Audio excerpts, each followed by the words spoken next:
President of the Republic of South Africa.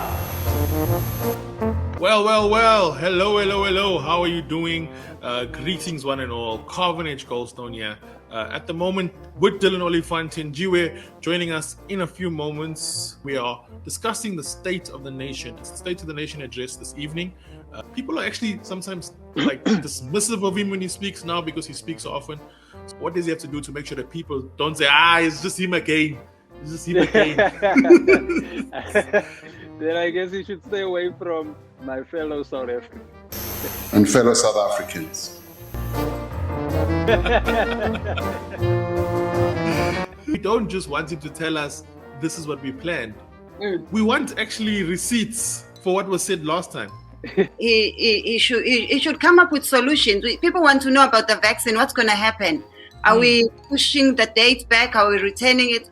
We need to know what is facts, not promises. We're tired of promises. And it's Valentine's. We already have enough promises from our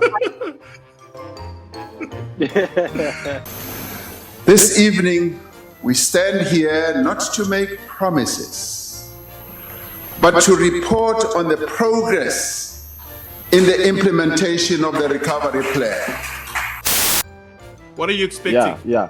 I'm hoping that our president today can also tell us about our schools, because as you can check, many of the schools they don't have Wi-Fi, and they expect our children to go at school and again telling them that they must study at home while they are using data.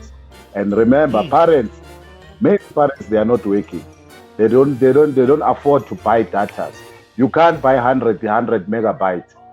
I mean, it's useless. And our president is letting all those SAA, they are looting money. They are eating money like peanuts. Nick, tell us, Nick, what are you hoping the president says this evening? Obviously, mostly it will be jobs. It will be about education. Promising of jobs and education, but mostly what you must know is he's always promising jobs, and at the other side, 95% of people end up losing jobs.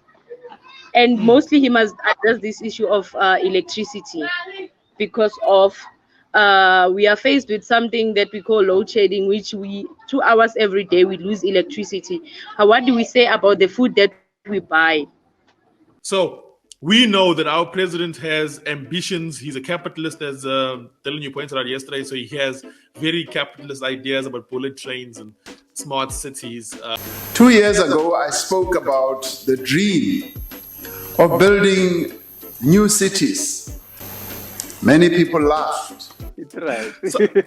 Some positives that came out of it was definitely spoke about the automotive industry and investments. Talk about Ford with the multi-billion investment support for that industry. You know, I think we lost quite a bit of that in the Eastern Cape, particularly, but that's a big section. So there is going to be something to take out of it in terms of if you're in a certain industry. The infrastructure investment plan identifies roads and projects worth 19 billion rand covering the spine of the South African road network. So, Zenzo, tell us, what did you make of the president's speech, the State of the Nation address? Was there anything that you had in mind before he spoke, and did you think he covered some of those hopes that you might have had? When I listen to the president, he is just playing PR by listening to our complaints before the State of the Nation address. Then he starts mentioning, I can call it waffling, mentioning things that he thinks we care about, infrastructure development, whatever. But he's not explaining exactly how do we get involved in that infrastructure development. Infrastructure development has always been for the chosen few with money. How do we, as South Africans, poor South Africans, participate and be capacitated in that infrastructure development? Like my Angelo said. Like my Angelo said. We will rise. I We rise. will rise.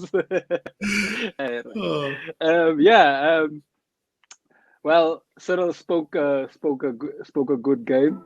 I hope that he can put those plans into action, and I'm skeptical, but I'm hopeful at the same time, and I'm ready to see what the year has ahead of us.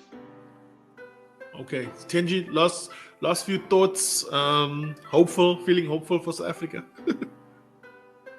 I think as South Africans, we must also take some responsibility and not expect the government to do everything for us.